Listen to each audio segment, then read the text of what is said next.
Hello, everybody. Dr. Nell here. I hope this finds you extremely well. And I also hope this finds you taking information to transformation, taking that, learning something new, becoming something more, and doing something transformational. That was the task at Big Sky, to take some very incredible, consistent, coherent information about language and apply it to your daily teaching lives, to your assessment practices, to your systems, to your leadership, to everything that you're doing. Really considering that if language is the foundation of all of life and all of literacy, could we shift our paradigm to make it inclusive of the developmental model of language, that reading is language, right? So one of the things that I think about as a communicator, as a person who curates this experience with an incredible set of mentors and colleagues, there was I think there's 62 mentor teachers, 28 mentors. They care about your lives and what you are doing. They intentionally prepare. We talk on the phone, we get on Zoom calls, we have deep conversations. We consider what is important for the field at this time right now, what could be received, what will need support. And we hope that we got the message across the finish line. We hope that you felt from the Transformation Day building your knowledge around the complexity and the enormity of the language experience in humans' lives. It's part of their everyday experience at every moment of their day. It's part of their culture. It's part of how they're received. It's part of how they share. It's part of their identity. And then we moved into Grand Round 1 and we looked at language is everything and social pragmatic development. And we then moved into Grand Round 2, where we looked at language screening. Can we screen the oral language domain, and can we instruct language?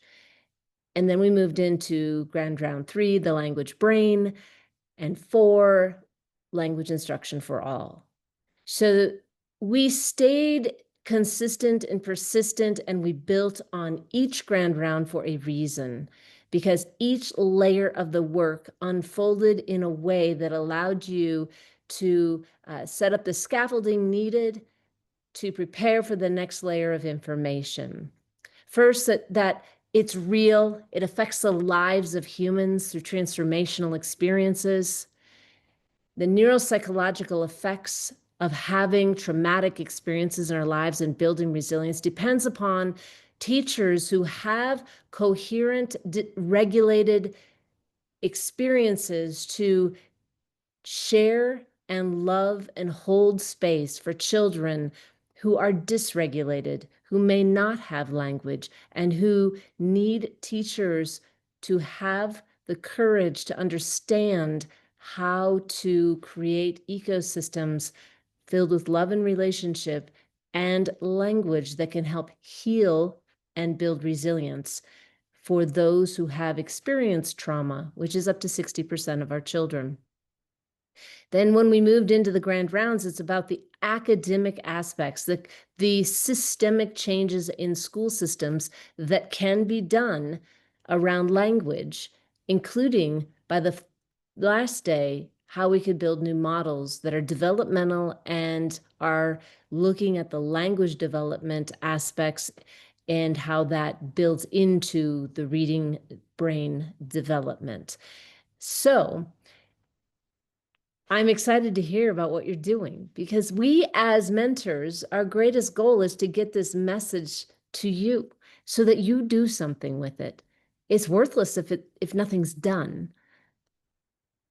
The meaning of the work is that we share in intentionality and you receive with that kind of silent commitment that I'm going to do something. I'm going to change one practice, one habit, one action today that could could shape a new future for me. So there were many free resources. There are still, you can get access, just write me an email if you have questions. I'm always open to answering questions. And I've had just the pleasure of talking to State Department teams, district teams, teachers post the summit. So I know information's going to transformation. I do know that. And this message today is just to say thank you for being a part of Big Sky. And I am going to give you an opportunity to recap this information because, when I leave something, I have all my notes and I go back to it. But I also know consistency compounds. So if I share how we built it, how we integrated it, and what your takeaways are in your mind, can maybe become more integrated and help you implement it at a higher level in your system. So, first of all, big gratitude to this mentor team, right? They're impressive, they're amazing. We are so grateful for the diversity, for their voices from literacy and math and brain science and neuroscience and cognitive science everywhere. Powerful. And across the age spans, the one thing you probably noticed about Big Sky, we're all about de-siloing this work. Becoming a community, even in the research community, is extremely important. And pushing that edge and being very thoughtful and intentional about putting our egos aside. Ego stands for, do you know what ego stands for? Everybody's greatest obstacle. Everybody's greatest obstacle. And when we get that out of the way, we can do a lot of great things for children. So, really, this team did that.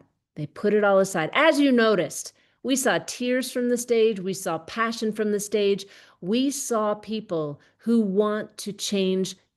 They've changed their lives, and they are mentor exemplars who are showing you that you can change your lives.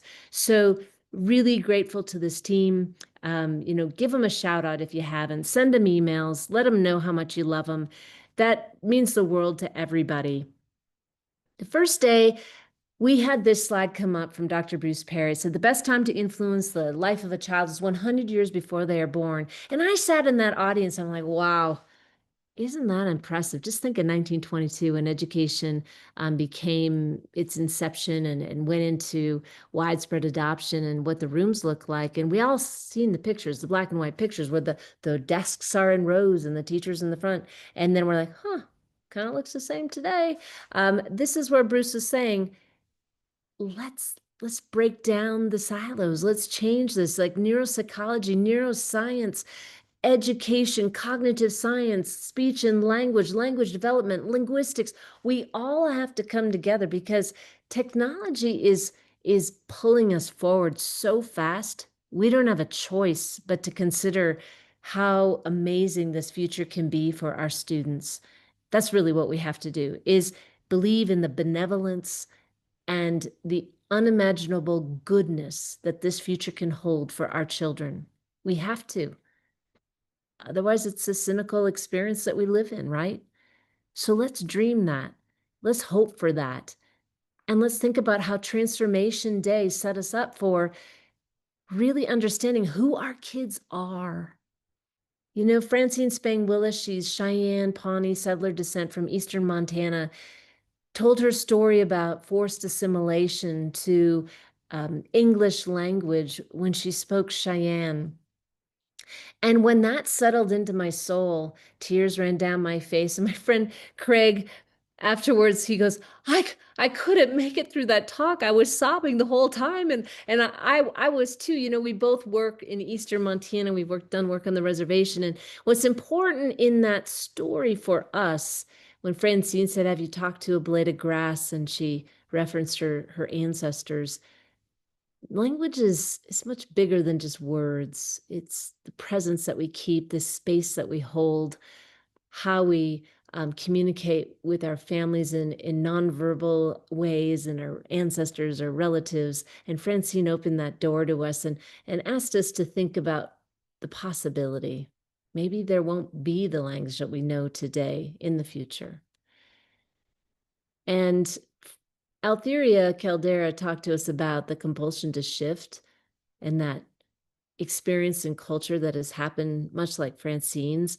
Hers was a going to college and being put into an experience where general English sounded very different than her Southern English. And getting an English literature degree, she had this compulsion to shift. And Tim Odegaard talked to us about his language experience. He's neurodiverse, and in that development of reading, something went awry, and that affected his entire life.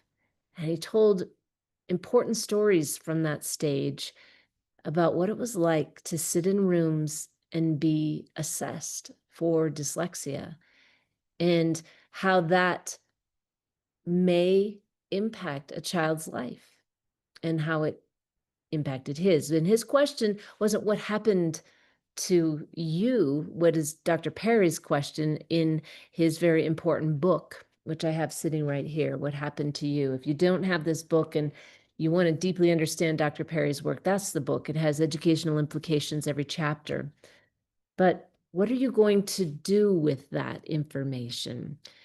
And, to Tim's amazing credit, he sat during Big Sky and rethought a paper he wrote with Megan Gierke and Nicole Ormandy, and it just got published, and you have access to it.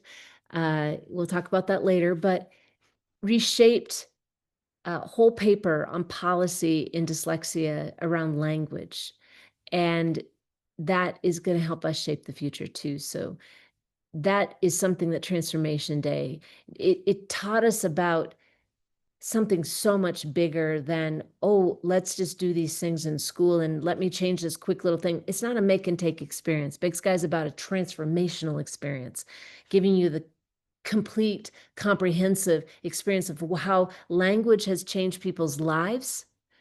Our language to children changes lives. And, Teresa told a story about a young man that she found in kindergarten who was deaf. And Terry told the story about her grandbaby who was born at 10% viability for life. And she's just over a year old now.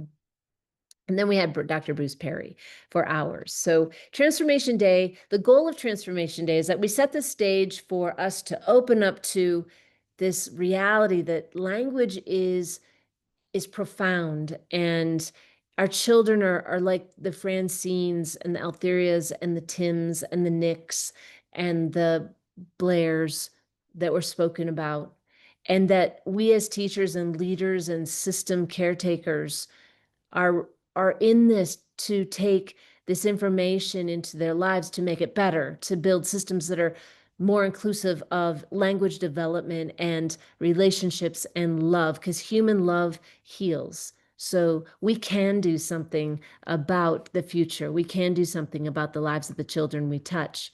And in that, we can shift a paradigm, because this is a fundamental change in the underlying assumptions of where we've been, the frameworks we've used, and the thinking we've had about this subject. Oftentimes when I thought about oral language, and I'm a speech language pathologist, I thought about, well, I can, teach teachers some strategies, and we'll have some more comprehensive strategies across the day, and that will be enough. And then I thought, well, if we have systematic, explicit ways to teach phonics and phonology, and we have curricular resources that go through the standards, why can't we have curriculums that actually go through and build across the language development phases in a child's life? Why aren't there implicit on purpose or explicit instructional curricular resources that teachers can use to build language? We have those, right? We have them. We're just not using them in most environments. So this is a huge paradigm shift. So it's not just about adding new knowledge. It's about shifting to say, wow, language comes first. Language development is what reading is built on. It matters. It's how we build knowledge. We have to have language to build knowledge. We have to have language to have relationship. We have to have language to build love. Language is non-communicative and language is communicative. It's everything. And then Terry and I stood on stage on Grand Run one day, and we talked about how really understanding language means that we have to understand that it encompasses a lifespan. This is something, even as a speech language pathologist, I know I didn't deeply understand. So think about this. Let's just sit in this for a moment. If you're a premature child, you were born before you were expected to be born. 10% of our babies are premature. They have a lot of risk at play in their lives. They need a lot of early supports. They need comprehensive wraparound care in birth to 3, especially. And they need that very fine-tuned approach to developing their language, because their brains come into the world without all of that neural development that happens in utero. And it's so important that that care happens. And this is just an example of a premature child that didn't get a lot of good language input and kind of just grew slowly and then just kind of flatlined across life. And the next child is a child also that didn't get a lot of inputs. Their environment was impoverished. It just didn't have, they might have been on a phone and done a lot of games and just not as interested in learning and using language. And this child had robust growth, like rapid oral language growth from birth to 8. But there's something that happens where it just kind of tails off, and that's called the event of learning to read. If you have robust oral language, and then reading is the next phase where you learn more language, all that complex syntax and vocabulary and knowledge. If you can't read, that's a dyslexic profile. It's different than a developmental language profile disorder, where that language is more impacted early on, maybe more like that purple line. The next child is a pretty neuro average, typical, in that middle of the bell curve kid, learned language, learned to read, and then just kept growing across lifespan. And here's a great example of somebody that is actually more like my mom right now. She's really a smart woman. And sadly, we are in the phases of early memory loss, and she's losing language, and her language is getting simplified, and her word retrieval is not there, and she doesn't have words. She loses them. So we can lose language as well. You see how this is across a lifespan. So the reason this graphic is so important, and it may be helpful, let me know if you need it or want to use it, is because this is very different than in an MTSS protocol where we do an intervention that is very short. Language variation or disorder, developmental language disorder, is something that needs to be supported across lifespan. And the earlier it's supported and the more malleable the brain is, the more beneficial that point of their intervention is. Okay, so that is to say that you can do early intervention, but it isn't a one and done. These are the type of children that get speech and language IEPs, and the speech language pathologist works with them, and they're in that nice little silo. And then like they get off the IEP and 2 years later they're on an SLD IEP because, oh wow, they have a specific learning disability. What is it in? Oh, they can't comprehend. Well, why do they have a comprehension problem? Because they had a developmental language variation that we treated with a speech language pathologist and then said it was fine, and then it manifests in comprehension later. This is a developmental language difficulty across lifespan, and we're missing it because we keep these silos going. So Tiffany Hogan talked about that at the opening of Grand Round 3. So oral language is natural, something we've heard a lot about. Even I, as a letters trainer, I just remember teaching this in Unit 1 all the time. But what I now am more clearly aware of is that many children need us to teach implicitly on purpose, as something that Nancy Hennessy taught me years ago. And they need us to be explicit in our instruction. And this is where the research around language interventions is showing us that many children, if not all, benefit from good oral language instruction early in life. And now that I have personal experience with random controlled trial evidence-based materials that are actually straight out of the research protocols, and I have seen bell curve shifts personally with first grade teachers, with kindergarten teachers, with preschool teachers. You know, when you see the whole bell curve shift, like everybody got better, yeah, this is pretty real for me right now. All children can benefit from great language inputs, and it doesn't just look like training our teachers in some strategies. So that's kind of a big, heavy hit takeaway for me in my experience of actually doing the work with teachers and leaders in schools. So Grand Round taught us that this is Dr. Ann Kaiser. Language is neurobiological. It's easily disrupted. It's linked to cognitive, motor, and social development. You'll see that in that birth to three range. All of the growth, they grow in motor and their speech goes back, and then they grow in social development and their motor development is a little delayed. If you're in that space, you know what I'm talking about, and if you've been a parent, you know what I'm talking about. So it's variable by culture and linguistic inputs. I love this from day one, Transformation Day. This really was told in Altheria's story, Tim's story, Francine's story, Teresa's story about Nick, all that cultural heritage and nuance and how children show up is very much how their families have loved them and how they've learned to communicate and use language and what words they choose.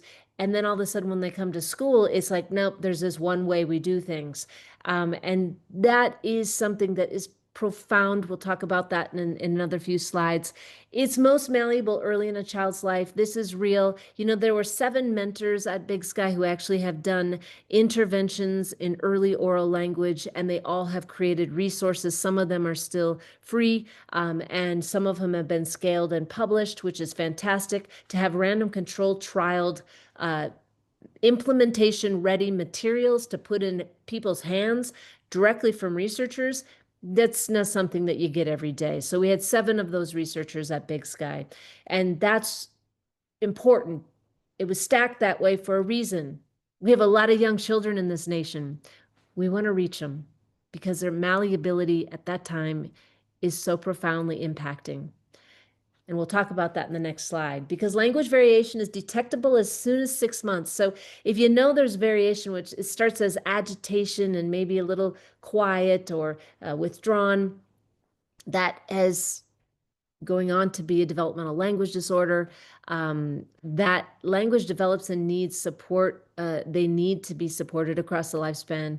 These are the big takeaways of that grand round. And then Ann Kaiser went on to teach us that toddlerdom, is it deterministic or not?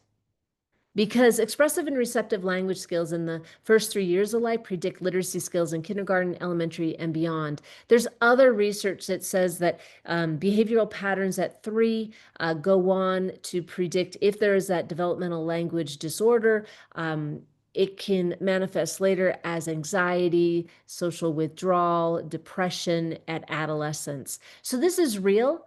And we're not going to let it be deterministic. We're not going to let it be, well, there's this language nuance here and we're not going to do anything about it. No, we now know that we can do something about it. And the earlier we do something, the better that is. So de-siloing and getting really curious about what we're doing in birth to 3 and how children are being supported matters for a 5th grade teacher, because the more regulated a child will be. And this also goes in with Dr. Perry's work. The more regulated, the more healed, all of those things that happen in an early child's life will play out in later life. And then the next thing in our grand round is Julie Washington, next mentor. She taught us about linguistic accommodation, a recent study she's doing with Iruka. And this is powerful because it dovetailed right off of Altheria Caldera's story and Francine Spang-Willis's story about those assimilation laws. Now, that meant that children coming into school have been and continue to be, but we're shifting this to their expectation is to meet this general English, and that the teacher is the model, right? And that's good. That's a good thing. But the difference in this language that you're going to hear in this slide is that's called what we call divergent. It's diverging the child towards a teacher in the direction of societal norms, okay? Now, what if we did a convergent model where we as the teachers show up and have a model and we respect it and honor it, this is English, and then we also say, well, this is Mandarin or Spanish or Ukrainian or Arabic, whatever language it is that we're honoring, and we're accepting that language and making linguistic modifications that validate the dialects. In Julie's case, this is talking about Black English. Um, and I'm just talking about all languages because I really think that many of you as educators and leaders have multiple languages in your schools.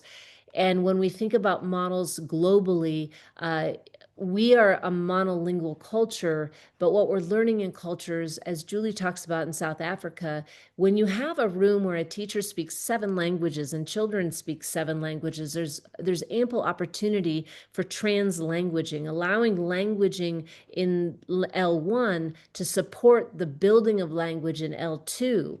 And the more aware of how to do that we become, the more convergent we become, the more respecting of the culture and allowing of the being, the identity to be present in all of their authenticity, and not always being expected to be like this generalization. It that all of it's accepted, and then we move towards building that rich understanding of this complex English language, and that is supporting a child's social identity and their family identity and that language of their home. And it's powerful. It's very important. I actually have a personal story. My niece and nephew went to a school that was Spanish only, and they're English speaking children. And now that they're older, they tell me about the day that they went to this school. It was a divergent model as well. Like, they were not allowed to speak English. And they were so anxious, like super anxious when they came home. And their mom, my sister, was like, "Oh my gosh, this is intense." It's fun to talk to them about it now because they have awareness that why they were so anxious, because nobody let them. You can't speak English. It was just a very dominant, only Spanish. You have to speak Spanish. And they could have used translanguaging techniques. There's no reason they couldn't have. They caused a lot of stress in the children, so much so that they got sick.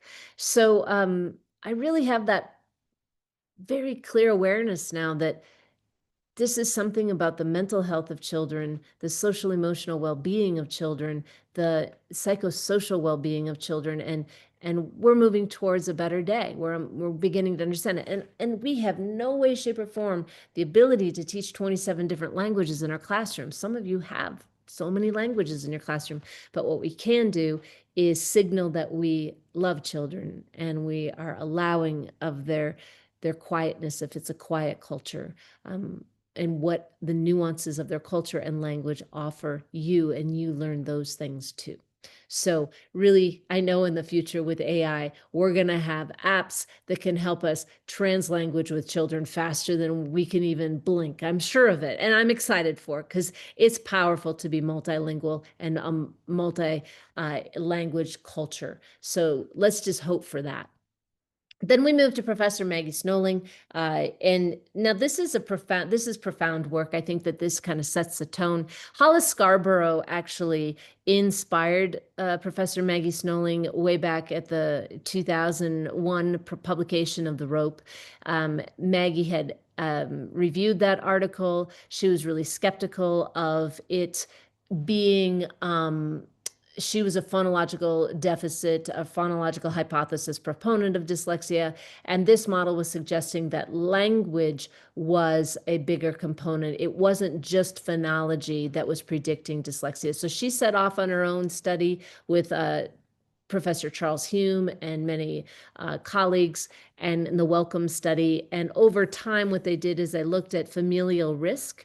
And for those who had familial risk, they had typical language in preschool, but if they had familial risk, they had a 26% chance of having dyslexia. But if they had DLD in preschool, they went on to have 40% of the students had dyslexia as well. So that language added a whole nother higher level, what we would call additive risk.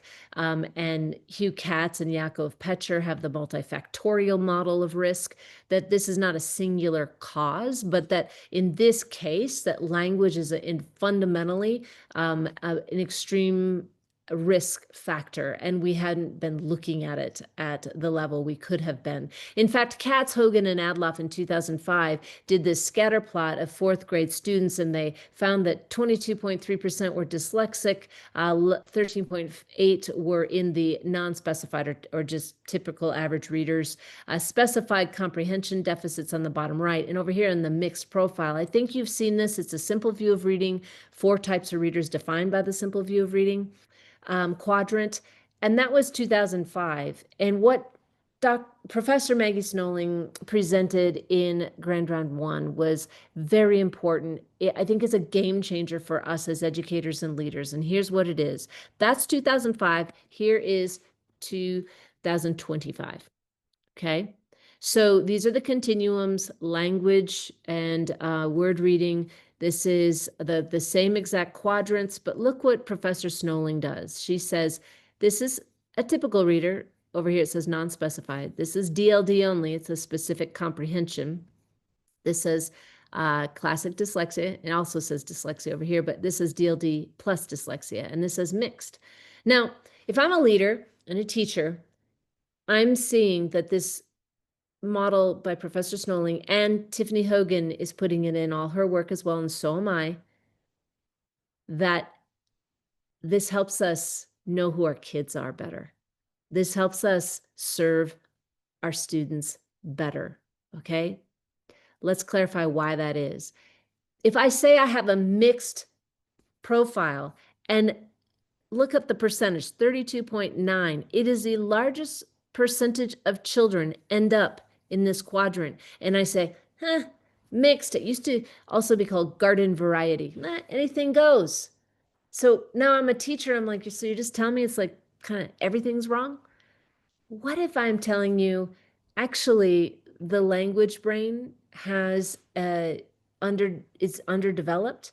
It's a developmental language disorder, and language disorders in children, it means that they are going to, they're arriving at the train station. It's just going to be late. Okay, they're still on the right track with interventions and support across lifespan. They'll arrive later. Okay, and then dyslexia is also very specified. We know a lot of characteristics about dyslexia. We know a lot of interventions that support dyslexia. So in that mixed, if we start calling it DLD plus dyslexia, what if our interventions are that specified? That's who our students are. Yes, there are those who have cognitive and other things going on, but that is this profile right here is a DLD dyslexic, and it is it's better that we understand that if we served this population better with more robust language-rich curricular resources, then a multilinguistic format. Dr. Odegaard argues that in the paper that you'll want to read, then we might get further.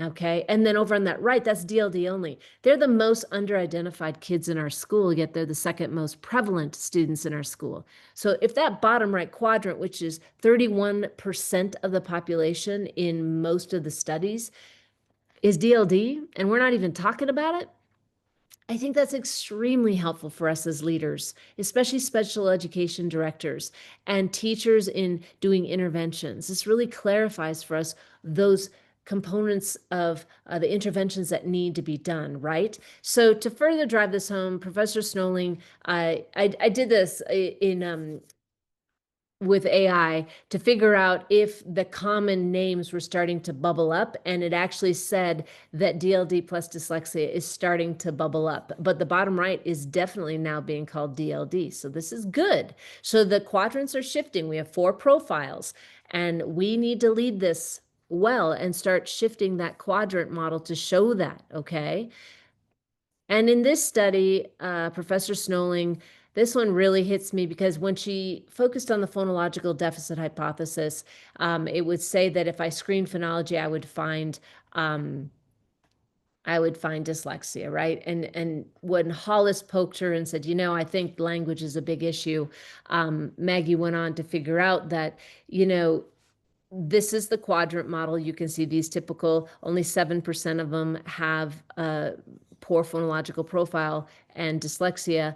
Familial risk, 26% of them have a poor phonological profile and dyslexia. And then in the DLD population, this is an older age. They had reading assessments and spelling assessments. You'll see that 66% of the students have dyslexia. So comorbidity is really high. If you have DLD, you also most likely have dyslexia. And that's why it's so important to get our heads wrapped around what this is and how we can serve the children better in our schools. And Grand Round 2 is the next topic, and I'm going to finish on Grand Round 2. In this one, we moved away from let's just look at why language is everything and its incredible value for shifting this paradigm into, let's think about, could we screen it and could we teach it? Excuse me. So we can begin this paradigm shift by teaching that reading development is part of the language development continuum. And that's taught in the Reading as Language model. It's an actual developmental model that Professor Maggie Snolling and Charles Hume wrote. It's a published paper, and I encourage you to read it. And Professor Hume gave an incredible talk on the final day of the summit that you'll want to listen to. And so if we see this as a continuum, then we would want to screen language, right? It's developmental. So how's that development happening? If you know at 3.5 that poor language development is happening, you can pretty much be guaranteed you're going to have a comprehension problem in middle school. Why not know these things? You could even prepare fiscally in different ways if you knew these things. There's that leader hat that I wear. I'm very, I have a leadership bias and I have a language bias. So leading this work well is meaning that we have to be very informed about the things we can do. So build language development instruction principles into instruction, especially in pre-K through 3. This is happening in just a few curricular resources, especially in Doug Peterson's and Trina Spencer's. And then they had a checklist to help us look at curricular, and that was developed in New Mexico in the ECHO project. With teachers doing structured literacy, let's check our curricular resources for the components of language, and then hold ourselves accountable for ensuring that we build language principles into our instruction. The next thing Grand Round 2 taught us about was that you can find this risk and potential DLD as early as 3.5 years. I'm saying for those of you in big school districts, this is possible to get your preschool screened. And I've done it now, and I've done it with hundreds of children, and I've been the screener, so I know we can do it. And it looks very different than CBM protocol, and also your computer adaptive or your AI adaptive assessments. In fact, when I looked at those, they don't have language composites in them. So this is different. And begin using evidence-based oral and written language instruction resources. I see I have a spelling error there. This can start at very young. We actually have resources available and with instructional protocols for teachers as low as 18 months. So that's with Ann Kaiser's works in the enhanced milieu therapy. So that's really cool. You can look at the Vanderbilt work for that. Kid Talk is what that is. Pretty sure it's free as well. Change school universal literacy screening. So this means we as leaders have to create different flow charts that have inclusive of how are we screening oral language, how are we screening word reading, how are we differentiating dyslexia, how are we differentiating developmental language disorders, and being really proactive. Why? Because this is up to 20% of your students will have dyslexia, and up 10% will have DLD. So, and of those who have DLD, they have comorbidity with dyslexia. So it's this really high percentage of about 1 to 3 kids in every classroom, DLD dyslexics. So you DLD or dyslexic or DLD dyslexic, you'll have 1 to 4, I'd say, in every classroom, okay? If you're having 20 kids in a class. So I'm going to finish there for right now, and I'll pick up on ground round 3 and ground round 4 in the next one. So the big takeaways are that, oral language is really important, and we can screen it and we can find resources to teach it early on, and we can shift this paradigm because language precedes and predates reading. And when we know something is awry in language, we can do something when the brain is malleable, and we can support children earlier. So boom, that's exciting, isn't it? All right, catch you on the next one.